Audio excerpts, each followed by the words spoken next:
à toutes et à tous. Bon, je suis Chloé Lemont en compagnie de M. Gérard Jean, le maire de Lanoraie.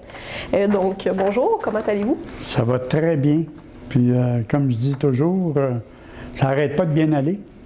Mais effectivement, malgré la pandémie, je pense que il faut garder le moral parce que ça l'a amené beaucoup, on le voit là, parmi la population, ça l'a amené beaucoup de détresse dans certains cas. Oui. Oui, exact. Il ne faut pas lâcher puis dire que ça va bien aller, on est sur la bonne voie. On souhaite qu'on est sur la bonne voie puis qu'on va s'en sortir prochainement. Donc, vous avez surpris quelques personnes, quelques citoyens en faisant une grande nouvelle. Vous avez fait une grande annonce la semaine passée sur les réseaux sociaux mentionnant que vous ne vous représenterez pas aux prochaines élections qui seront en 2021. Donc, d'abord, comment en êtes-vous venu à cette décision-là? Écoutez, ça fait un certain temps que j'y réfléchissais. Puis pas parce que je suis pas heureux dans mes fonctions, parce que j'adore ce que je fais. Et puis je vais continuer à faire ce que je fais avec le meilleur de moi-même jusqu'au mois de novembre. Et puis, mais ce qui arrive, c'est, je pense, il y a une question d'âge. Parce que j'ai commencé tard en politique. Disons que j'ai fait une carrière, moi, à la Société de transport de Montréal, dont j'ai pris ma retraite. J'ai eu la chance de prendre une retraite assez jeune, j'avais 52 ans. Et puis, à travers ça, bon, j'ai fait différentes choses. Je suis allé travailler en immobilier, puis comme courtier hypothécaire. Puis ensuite de ça, j'ai décidé de m'en venir en politique comme conseiller municipal en 2009. Donc, en 2009, j'avais quand même 67 ans. Et puis, pas 67, je m'excuse, 57 ans. 57 ans. Et puis, à partir de là, mais là, aujourd'hui, j'ai eu 68 ans au mois de novembre. Donc, on sait que je suis dans ma 69e année. Au mois de novembre, lors des élections, j'entreprends ma 70e année. Et puis, c'est tout ça qui a pesé dans la balance. J'ai la chance d'avoir une épouse extraordinaire qui me supporte dans mon travail, dans le sens que ça prend quelqu'un qui accepte que son conjoint n'est pas souvent à la maison. Disons que, parce que moi, je suis une personne de terrain, je l'ai mentionné souvent, je suis une personne qui aime ça rencontrer les gens. Donc, j'aime ça, moi, aller au village. On a un club de marche à Lanoraie. Bon, je marchais avec les gens, puis autant pour aller avec les gens, puis entendre, parce que quand on veut être vraiment à l'écoute, c'est important d'avoir des oreilles un peu partout, puis de s'impliquer un peu partout. Dans le sens que je suis aussi membre de l'âge d'or, donc des aînés, je devrais dire. Donc, du club de l'âge d'or, il reste que c'est ça. Et puis, déjà là, moi, j'allais à toutes des activités, puis je vais continuer à y aller aussi. Au niveau de l'âge d'or, j'allais danser avec les gens.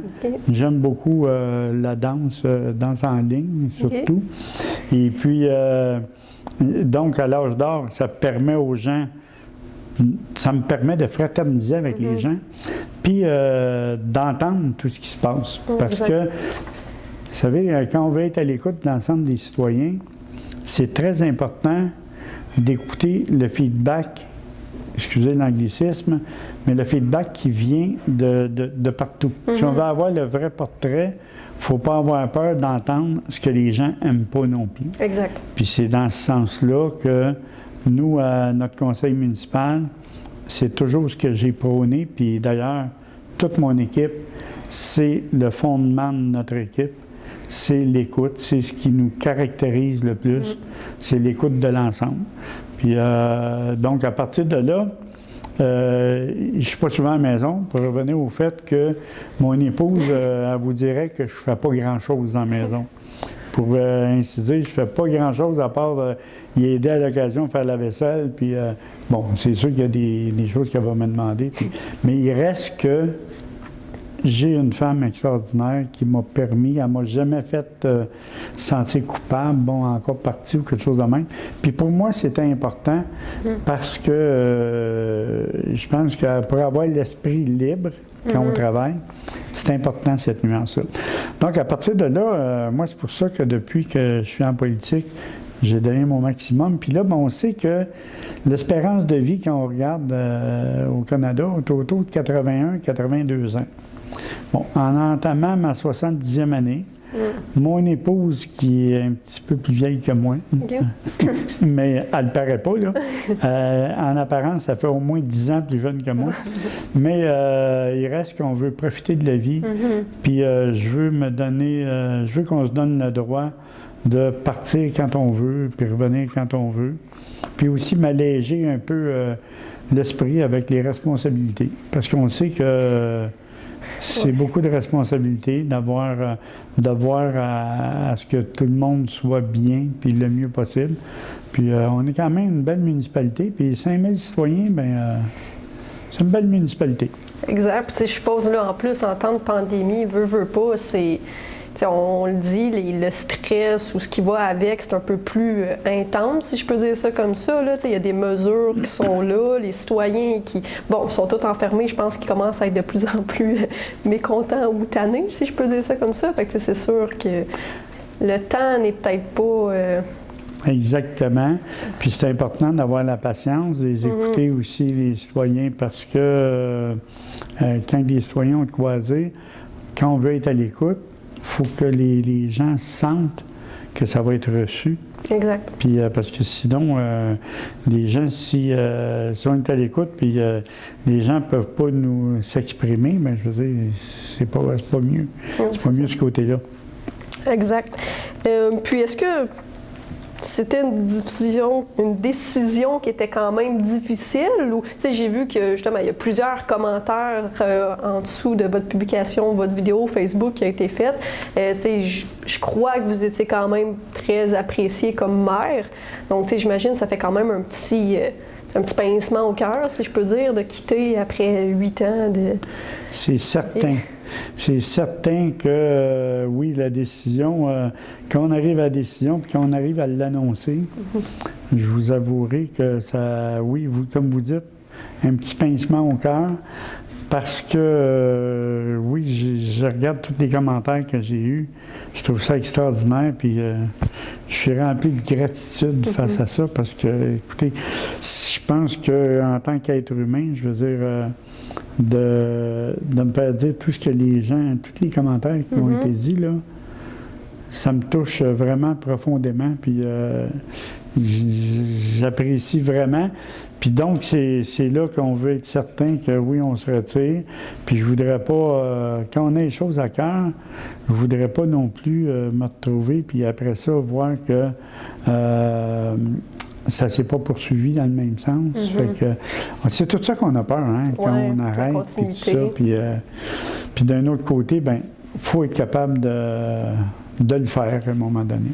Oui, exact. Là, surtout, c'est ça. Ça fait quand même 2 mandats, en fait, que vous avez comme maire. Si je me fie, ça fait 8 ans, c'est ça? Oui, ça fait quand même... vous avez continué au premier mandat, la continuité. Donc, c'est sûr qu'après 8 ans, ça doit être un peu... Oui, effectivement. Mais par contre, effectivement, je peux vous dire que les affaires de la municipalité sont en ordre. Et puis, la saine gestion fait que les finances sont très en ordre au niveau de la municipalité. Puis moi, ce que j'espère, c'est que mon équipe va pouvoir continuer justement à évoluer, parce que, vous savez, il y a des gens qui me disent « Ah, c'est de valeur » puis tout ça, mais c'est important de prendre en compte qu'une équipe au niveau municipal, puis je pense à tous les niveaux, ça ne tient pas juste à un seul homme, là. Dans le sens que moi, je me suis entouré de gens extraordinaires qui ont à cœur l'ensemble des citoyens. Puis ça, c'est ce qui démarque notre équipe. Puis quand on a nos discussions en plénière, puis tout ça, là, on le sent comment que les membres du conseil prennent à cœur là, tout ce que, je veux dire, parce que chacun entend ces choses, puis tout ça. Puis je vous dis, des fois, c'est... il y a beaucoup d'émotions, des fois, dans ça, parce que on le fait tellement avec cœur, puis c'est pour ça que d'entendre des commentaires négatifs, Bien, de les lire, là, parce que je les ai lus, de lire les commentaires positifs, pas négatifs, mais des commentaires positifs qui ont été mis sur ma page Facebook, là. Écoutez, c'est ça que ça vient me toucher. Il y en a des commentaires que j'avais de la difficulté à lire, là, dans le sens que ça me soulevait vraiment des émotions, là. Oui. Parfait, je comprends. Puis, bon, vous étiez présenté comme conseiller en premier, en fait, il y a 12 ans. Donc, c'est ça, ça fait 12 ans que vous êtes dans la politique municipale. Pourquoi vous étiez présenté comme conseiller municipal? Bien, je pense que je me suis en allant en politique, j'ai toujours travaillé dans le public. Et j'ai toujours été dans la fonction publique. Puis en m'en allant en politique, bien, on s'en va tout là pour changer les choses. Puis on se dit, bien, justement, l'écoute des citoyens, je trouve que c'est important. Puis quand je suis arrivé à la Norelle, j'ai réalisé que l'ensemble des citoyens étaient très sensibles à l'écoute des élus. Puis c'est dans ce sens-là, c'est ça qui m'a apporté, qui m'a amené en politique. Et puis, en tant que conseiller, bien, c'est sûr qu'on a tout... parce que dans le fond, c'est pas le maire qui... Le maire, c'est juste le président du conseil, hein, je veux dire. Parce que c'est toujours les membres du conseil qui prennent les décisions. Mais le fait de pouvoir rendre ce service-là, je le sentais déjà quand j'étais conseiller municipal. Puis à fin de compte, bien, ça m'a amené là. Je veux dire, au départ, je ne pensais pas m'en aller à la mairie. Mais puis j'ai rencontré mon épouse en 2012. Fait que si je ne l'avais pas rencontrée, cette femme-là, je ne suis pas certain que je serais allé à la mairie. Parce que c'est important pour moi, je veux dire, d'avoir quelqu'un qui me supporte là-dedans. Puis, autant parce qu'on le sait qu'il y a des côtés qui sont plus... c'est pas trop évident. Hein. Il y a des décisions, là... Il y a des décisions qu'on prend, qu'on le sait que ça va causer certaines critiques qui est normale, parce que moi-même, en tant qu'être humain, puis en tant que citoyen, moi-même, je veux dire, je regarde les décisions qui se prennent au niveau du gouvernement. C'est sûr qu'avec la conscience que ça m'a apporté d'être en politique, bien, je ne l'évalue pas tout à fait de la même façon, puis je ne l'analyse pas tout à fait de la même façon, parce que je sais que tout le monde qui est en politique, l'objectif premier, c'est de rendre service à notre population. Exact, c'est ça. Si on demande à M. Legault, présentement, on comprend qu'il y a certaines décisions qu'il prend, qui effectivement, c'est peut-être pas les décisions que lui-même aurait prises, mais il n'y a pas le choix. Donc, effectivement, il n'y a pas le choix. Il faut qu'il le fasse. Encore là, il n'est que l'instrument. C'est juste lui qui parle, mais je pense pas que ce soit lui qui soit derrière tout ce qui se prend non plus. Là. Non, bien exactement. Puis c'est comme j'ai déjà mentionné, je vous ai déjà mentionné, c'est que moi, en tant que politicien, parce que dans le fond, c'est ça, on a tout le... Comment est-ce qu'on appelle ça? Donc, le syndrome de l'imposteur. Parce qu'en tant que politicien, bien, je veux dire, à un moment donné, il y a certaines choses, parce que moi, je me considère beaucoup plus comme un père de famille, un citoyen qui fait partie de l'ensemble des citoyens, puis qui est leur porte-parole. Parce que je l'ai déjà mentionné, pour moi, le gouvernement, c'est les citoyens d'abord. C'est eux qui... moi, je suis là pour les représenter. Jamais, puis ça fait partie de mon fondement, jamais j'ai pris des décisions pour moi personnellement. Je veux dire, j'ai toujours fait attention, puis je vous dirais, c'est ce qui caractérise l'ensemble de mon conseil municipal. C'est quand on va toujours se remettre en question, puis quand on évalue les choses, on s'assure que c'est pour le citoyen, pour l'ensemble des citoyens. Exact, c'est ça, le citoyen en premier. Exactement. Donc, après 8 ans comme maire et comme je disais 12 ans dans la politique municipale, je suppose qu'il y a des bons coups que vous avez en tête ou que, dans toutes ces années-là. Je ne sais pas si vous pouvez m'en nommer quelques-uns, faire un petit peu un bilan, si je peux dire, de vos dernières années. Juste quelques-uns?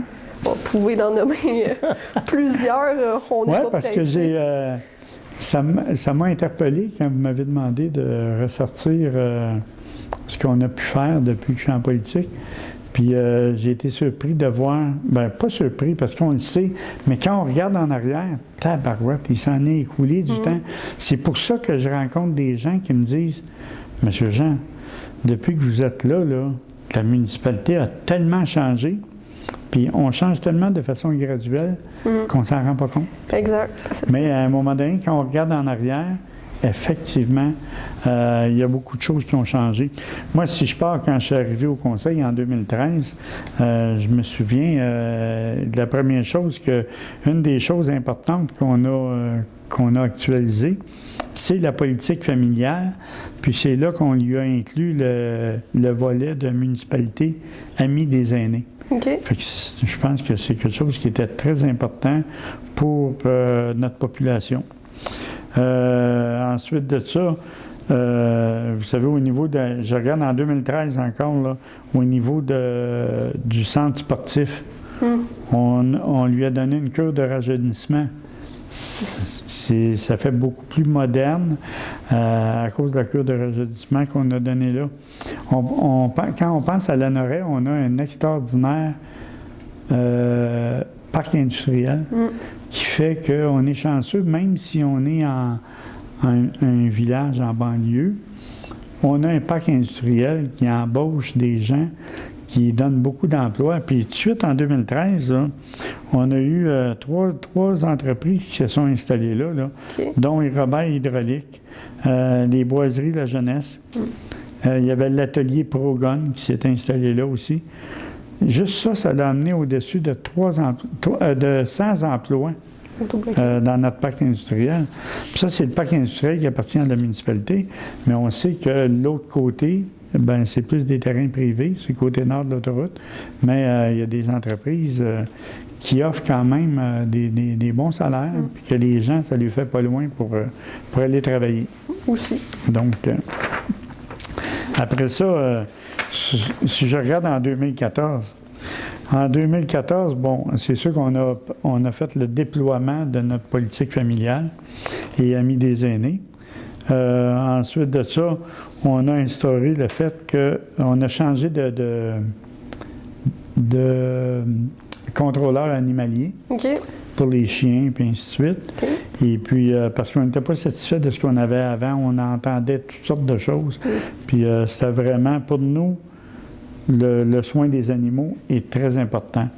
Donc, on a instauré les médailles pour les chiens gratuites pour les personnes âgées. Fait que ça a fait en sorte que ça l'a amené quelque chose de très positif. Et puis, on a aussi mis en place une programmation conjointe, d'ailleurs, avec la Maison des aînés Bertrand-Boisjoli. On a mis ça en place. Ensuite de ça, on a organisé des soirées de danse pour les jeunes, les enfants. Pour les jeunes, ça a été ajouté. On a eu aussi une belle continuité du programme Accès Loisirs pour les personnes à faible revenu. Parce qu'on sait que ce n'est pas toujours évident de pouvoir participer pour les personnes qui sont plus défavorisées. Parce qu'on le veuille ou non, il y a beaucoup de gens qui ont des difficultés, puis il faut être capable de... D'ailleurs, depuis 2014 aussi, on a instauré le fait qu'avec le Carrefour Émilie à Lanoraie, on donne un montant de 250 $ par mois, qui donne un équivalent de 3 000 $, oui, c'est ça, 3 000 $ par année, parce que pour aider le Carrefour Émilie à intervenir, eux autres, souvent, ils vont intervenir, quelqu'un va perdre son travail, et puis il se retrouve sans salaire, bien, le Carrefour Émilie va intervenir, puis ils vont pouvoir faire une commande, tout ça. Fait que je pense que c'est des choses qui sont dignes de mention au niveau de notre conseil municipal. Effectivement. Si je regarde, en 2015, on a eu aussi des belles réalisations. On a fait, par exemple, la traverse de piétons qu'on a devant l'école. On l'a fait en 2015. Et puis, on a fait des trottoirs aussi sur le chemin Joliette. Fait que je pense que pour les citoyens, c'était très intéressant. On a réaménagé les promenades sur le fleuve. Okay. Donc, ça a été quelque chose, puis on a fait une consultation citoyenne avec tout ça. Il y a aussi, puis ça, j'ai oublié d'en parler, mais moi, quand je suis arrivé au conseil municipal en 2009, on a mis en application le PIA, qui est un règlement sur les plans d'implantation et d'intégration architecturale pour la protection de notre patrimoine bâti dans le village. On sait comment on a des belles maisons sur le bord du fleuve. On a une vue extraordinaire sur le fleuve. Donc, on a procédé à des rencontres avec les citoyens en 2015, étant donné qu'il y avait des choses qui fonctionnaient moins bien. Ça nous a permis, avec l'expérience, de jaser avec les citoyens. On a fait des rencontres pour voir qu'est-ce qu'ils aimeraient qu'il soit amélioré. Puis à ce moment-là, on est allé avec une modification qui a eu lieu, je pense, en 2016-2017.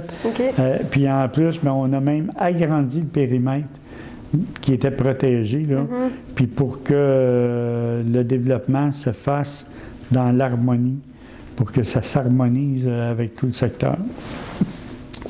Aussi, en 2015, on a eu quoi d'extraordinaire à Lanoraie? La petite séduction. Mon dos. Ils sont venus à Lanoraie en 2015, puis je peux vous dire qu'il y a eu tellement de participation citoyenne, là. C'était tellement beau, ça. Ça a été une des belles choses aussi au niveau de la participation citoyenne. Là. Ça a été très, très intéressant. Ensuite de ça, aussi, comme vous savez, à travers les années, ce qui est important parce que la municipalité, c'est pas juste des services de loisirs non plus. C'est, par exemple, nous, on met toujours un montant d'argent très substantiel. Quand je suis arrivé, on mettait autour de 150 000 $ par année pour l'entretien des rues, pour faire l'asphalte. Puis, au fil des ans, là, on a augmenté. Cette année, je pense qu'on est autour de 400 000 $. Parce qu'on a réalisé qu'aujourd'hui, avec les coûts pour l'asphalte, tout ça, on a fait une analyse de ça. Puis, pour faire le tour de la municipalité, 150 000 $ par année, ça prendrait autour de 50-60 ans. Donc, on s'est dit, faut qu'on revoie nos budgets pour pouvoir, on voudrait arriver à refaire ça entre 20 et 30 ans, là, pour que les routes puissent vraiment conserver leur bon état. Ça peut avoir des nids de poules et des trous un peu partout. Oui, exactement. En 2016 aussi, on a procédé au remplacement de la piscine J.A. de Sèvres. Et puis d'ailleurs, la Fondation J.A. de Sèvres nous donne depuis 2016, on a 10 000 $ par année de subvention. Ce qui nous permet de garder la gratuité pour la piscine. La piscine, on sait que ça a suscité certains débats. Parce que la façon qu'elle était placée, on avait un bâtiment accessoire qui était là qui nuisait à la vue sur le fleuve. Puis on sait que pour les Lanorois, c'est très important la vue sur le fleuve. Puis notre conseil municipal est très au fait de ça. D'ailleurs, tous les espaces publics qu'on a, on fait vraiment tout en œuvre pour ne pas nuire à la vue, parce qu'on sait, c'est ce qui attire plein de gens, puis même nos citoyens qui viennent se promener dans le village, c'est ce qu'ils aiment. 6 modules pour le parc de planche à roulettes. C'est ça, on a mis 6 modules là. On a installé des modules de jeu pour les 18 mois, 5 ans. Pas de dés, mais un module de jeu pour les 18 mois, 5 ans au parc Jean-Bourdon. Donc, on a aussi mis en place, c'est-à-dire fait l'étude pour le nouveau plan directeur 2016-2021. D'ailleurs, il a été finalisé en 2016. Fait qu'on on a fait tout ce qu'il faut pour avoir le plan directeur. Puis le plan directeur, bien, ça nous sert justement à savoir si on est dans le bon alignement pour la volonté citoyenne. où est-ce que la volonté citoyenne veut que la municipalité se dirige vers. Exact. Je comprends. Ensuite de ça, si je regarde ici en 2018, par exemple, là, on a fait la réfection de la rue Notre-Dame.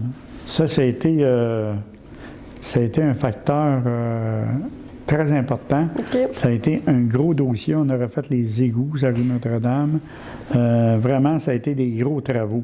En plus, ça avait tombé la même année que le ministère des Transports refaisait le viaduc au-dessus de l'autoroute 40. Ça a été pas une bonne année pour la circulation, mais on a réussi à passer au travers. C'est ça, aujourd'hui, tout est beau. Puis, exactement.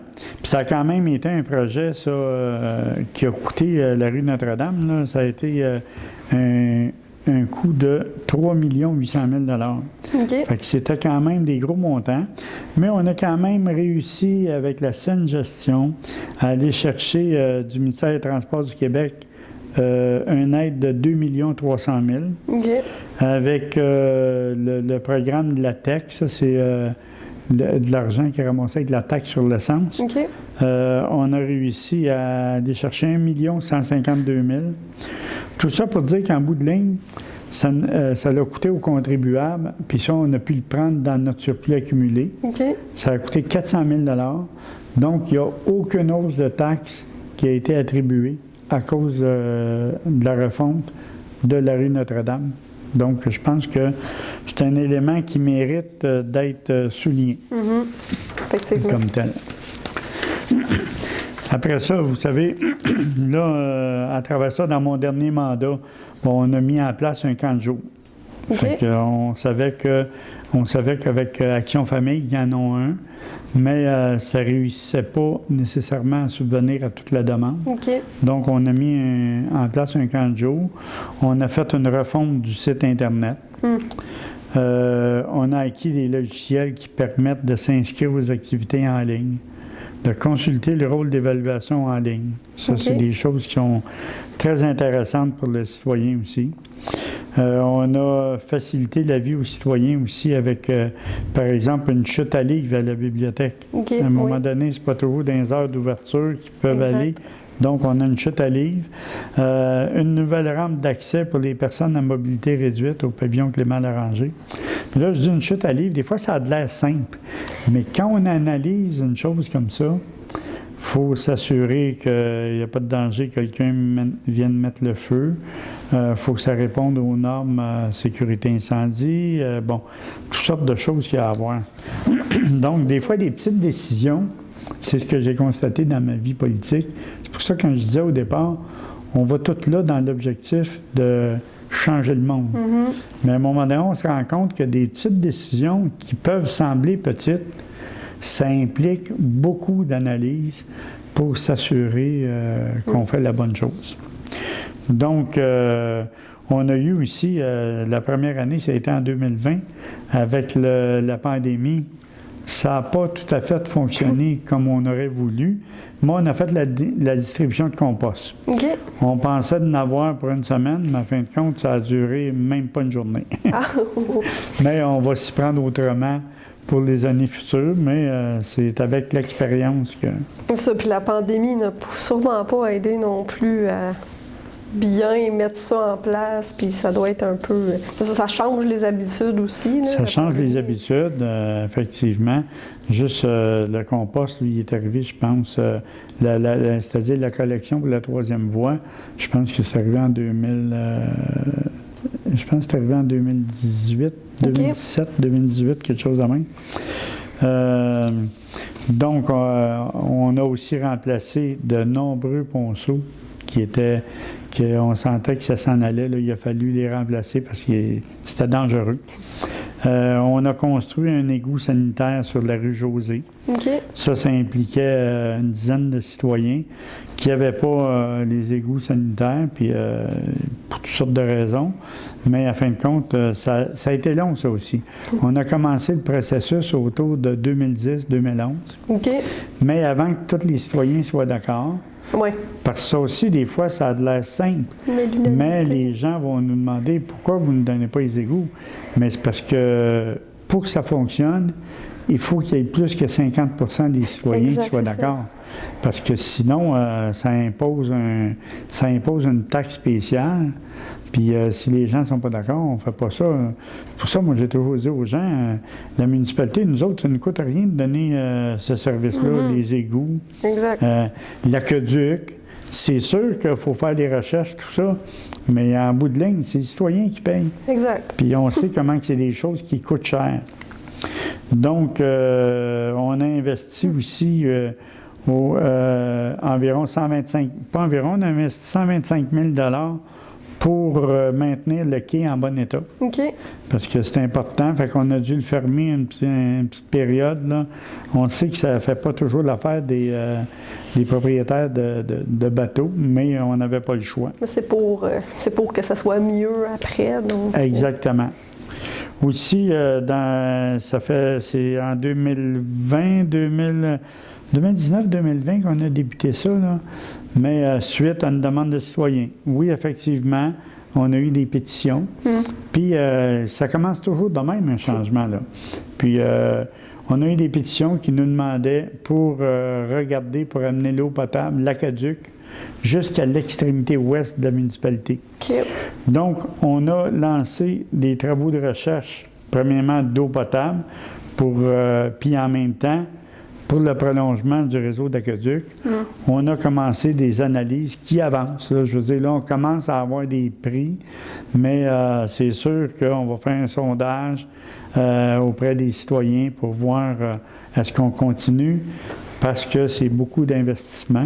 Ouais. Et puis, si on continue, bien, à un moment donné, là, quand on parle de projets qui vont coûter des 15 ou 20 millions, bien, c'est des prêts, c'est des règlements d'emprunt qui vont se rembourser sur 20 ans. Ouais. Donc, 20 ans, puis des fois plus. Donc, il faut que les citoyens prennent leurs décisions en toute connaissance de cause. Exact. Puis nous, bien, on veut aller chercher le maximum de subventions. Mais tant qu'on n'est pas dedans, on ne peut jamais garantir. Là. C'est sûr qu'on attend toujours pour que ça coûte le moins cher possible à nos citoyens. Je ne verrais pas un conseil municipal ne pas avoir à cœur, je veux dire, le coût des citoyens. On sait que l'argent, c'est le nerf de la guerre. Là. Exact. Puis aussi, cette année, en 2020, pas cette année, mais l'an passé, déjà, on a aménagé une place publique au coin de la rue Notre-Dame puis de Louis-Joseph Doucet. OK. Puis il y a d'autres aménagements qui vont suivre là, pour l'escale du Roi.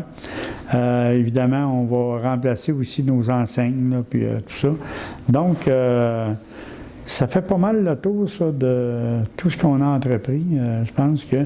Puis là, bien, comme je vous disais tantôt dans l'autre rencontre, on va de l'avant là, avec un règlement sur les poules pondeuses. Je pense que ça, c'est quelque chose de majeur pour notre population. Avec tout ce que j'ai vu, là, puis c'est sûr qu'il y avait des personnes qui commençaient à être impatientes aussi, mais il faut que ça vienne du citoyen. Exact. Parce que nous, je veux dire, à un moment donné, on répond à la demande citoyenne. C'est toujours l'offre et la demande. Ça joue dans... Exact. On est tout le temps là en économie. Puis je suppose aussi qu'il faut que vous ayez l'unanimité. C'est beau de partir un projet, mais il faut quand même que les citoyens soient unanimes. Mais effectivement, ça prend l'acceptabilité sociale. Exact, c'est ça.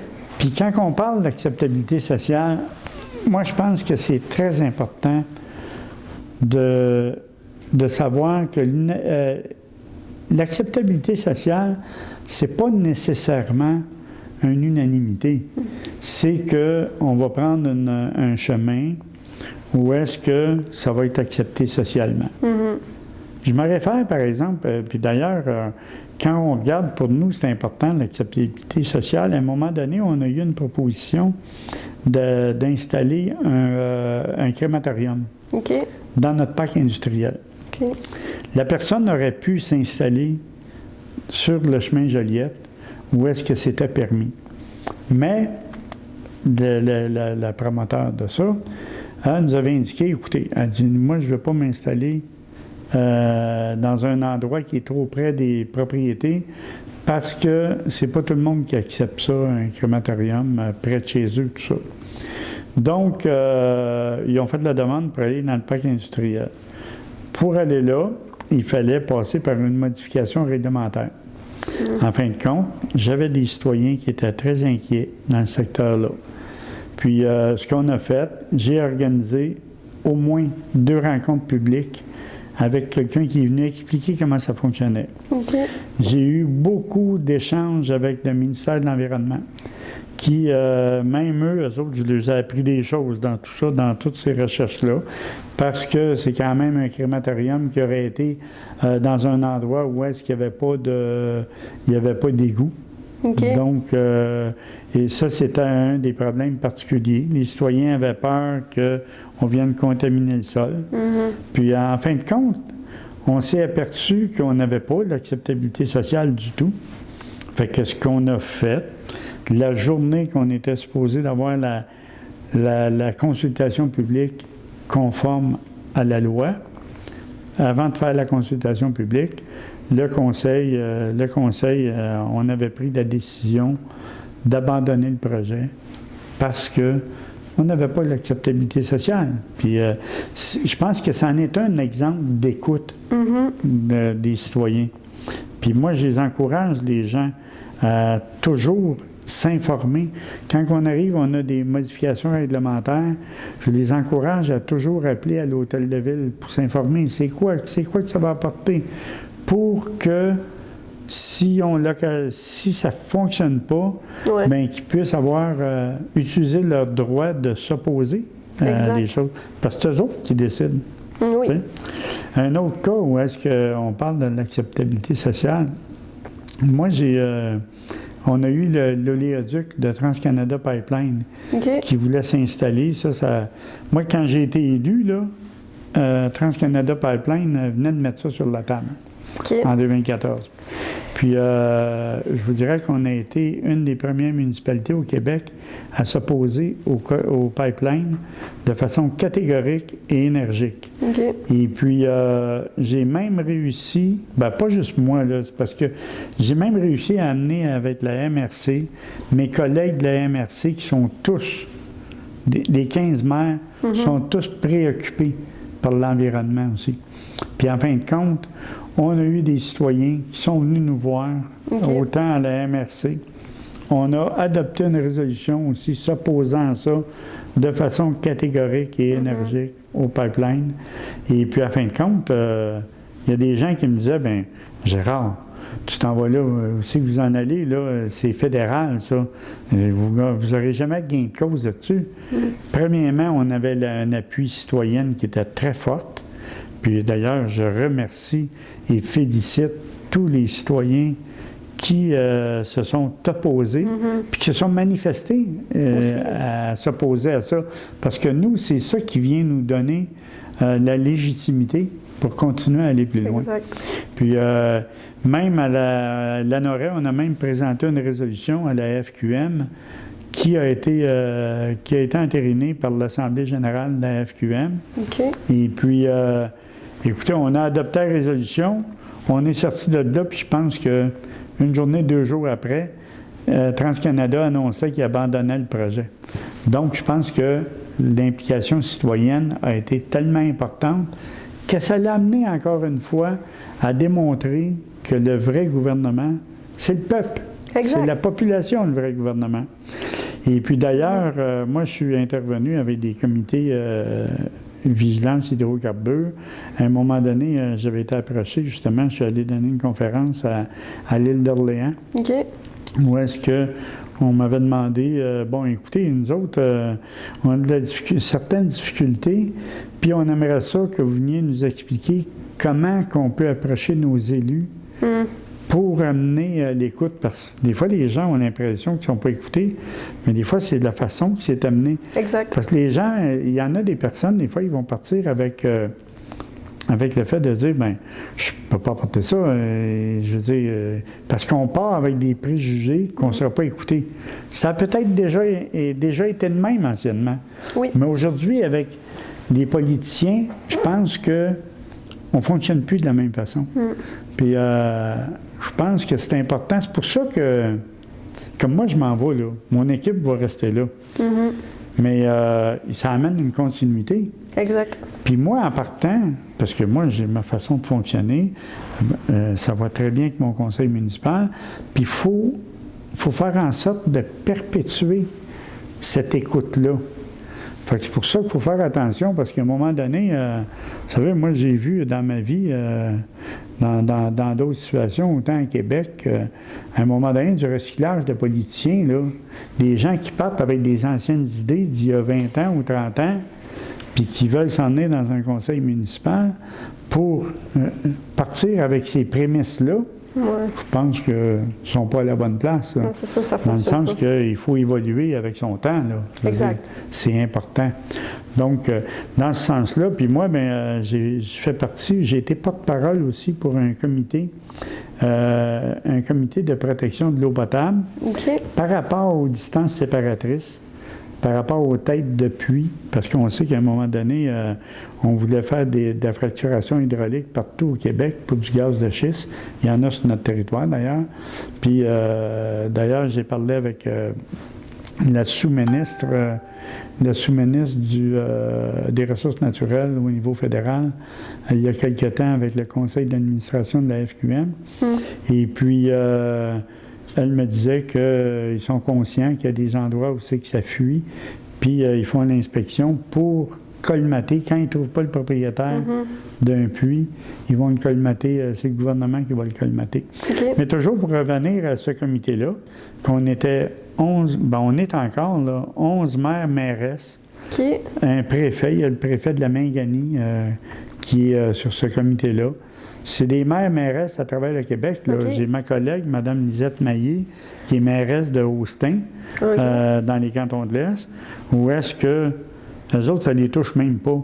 Mais par solidarité avec le reste du Québec, mais n'empêche qu'avec nos actions qu'on a faites, puis comme je disais, j'ai été porte-parole jusqu'à tout récemment du comité, mais en 2018, quand que le nouveau gouvernement a été élu, juste avant que les libéraux partent, on avait nommé Mme Isabelle Melançon comme ministre de l'Environnement. On a eu des rencontres avec la ministre qui a travaillé avec ses collègues au niveau de M. Arcan et son autre collègue, là, son nom m'échappe, qui était le ministre des Affaires municipales. Puis, en fin de compte, ils sont arrivés à adopter un règlement qui interdit la fracturation hydraulique pour le gaz de schiste partout au Québec.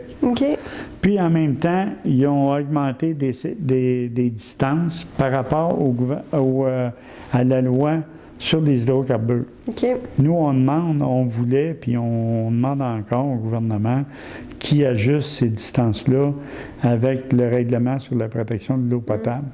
Et puis, pour mettre la distance plus grande.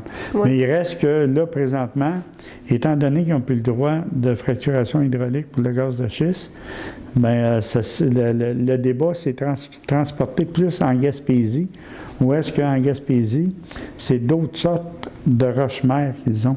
Donc, c'est pas du gaz de schiste, mais c'est quand même de la fracturation hydraulique qui peut se faire là. Donc, là, c'est pour ça qu'il y a quelqu'un du Bas-Saint-Laurent qui a pris la pôle, là, si on peut dire ça comme ça, puis qui est porte-parole, mais je fais encore partie du comité. Parce que là, ça regarde plus les maires de la Gaspésie, les élus de la Gaspésie, pour faire en sorte là, qui est-ce que leur population veut avoir. Parfait. Donc, on va faire une petite pause, puis on va revenir après. Parfait. Les télévisions communautaires autonomes du Québec, ce sont les télévisions les plus importantes parce qu'elles sont proches de la communauté. On veut encourager des gens qui parlent de ce qui nous intéresse, mais aussi qui participent au développement local. Mais c'est fini le temps là, où on allait lire une affaire qui a été écrite avant hier au bout du monde. Non! Tu veux savoir ce qui se passe chez vous? Bien, ma télé préférée, c'est la télé autonome communautaire. C'est ici que ça se passe. Nous sommes de retour de la pause. Je suis toujours en compagnie avec Gérard Jean, le maire de Lanoraie, et on continue de parler en fait de la décision de ne pas se représenter à la mairie.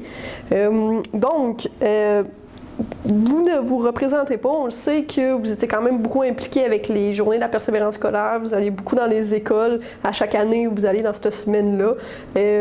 Qu'est-ce qui va arriver avec ça? Est-ce que vous allez continuer quand même d'y aller ou vous impliquer encore dans cette semaine-là, si je peux dire ça ainsi? Écoutez, j'imagine que la tradition va se perpétuer probablement avec la prochaine mairesse ou le prochain maire. Mais j'imagine que la tradition devrait se perpétuer. Et puis, parce qu'on a pris ça, hein, puis à un moment donné, les gens sont habitués à ça. Mm-hmm. Moi, je vous dirais, je suis allé là toutes les années dans la semaine de la persévérance scolaire pour jaser avec les jeunes, puis les encourager à avoir des pensées positives. Mm-hmm.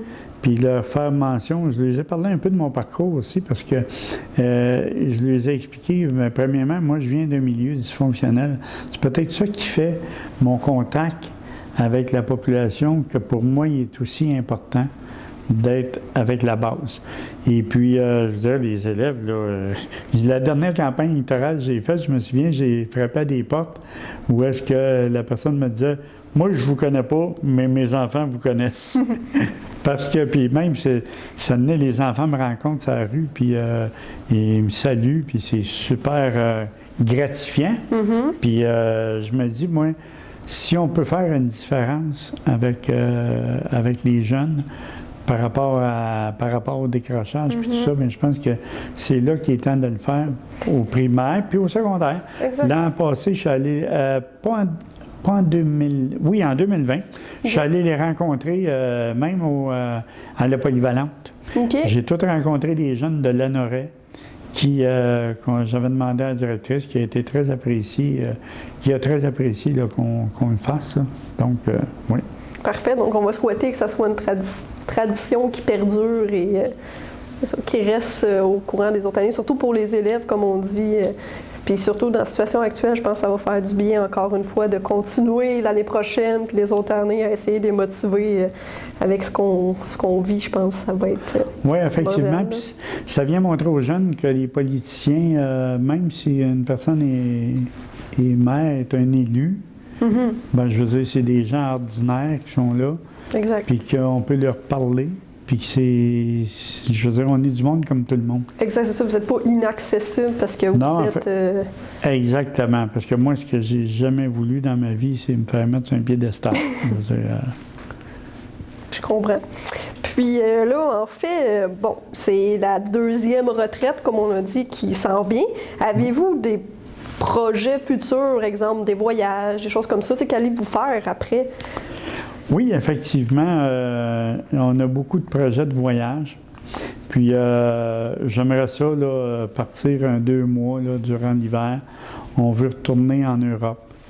On aimerait retourner aussi, on est allé à Bali, ça fait quelques années, mais on aimerait peut-être ça y retourner, mais faire le voyage autrement, là, s'organiser autrement, malgré qu'on a apprécié. Là, on a été 3 semaines à Bali. Okay. Donc, on aimerait aussi aller visiter la Thaïlande. Okay. Puis, effectivement, on aimerait aussi aller au Vietnam. Puis, évidemment, les destinations soleil, aller se reposer au soleil, puis vraiment profiter de la vie. Mais toujours en restant, moi, comme je disais à ma femme, c'est sûr que je vais rester proche de mes citoyens. Je vais me retrouver souvent au parc, puis jaser avec les gens, puis tout ça, parce que j'ai besoin de ça, cette chose-là. Mais c'est ça, même en étant plus maire, vous allez rester... Ah oui, effectivement, je vais rester un citoyen engagé, puis dans ma communauté, effectivement, c'est sûr. Donc, ça, parfait. Donc, on va vous souhaiter des voyages, si on peut finalement se sortir de cette pandémie-là.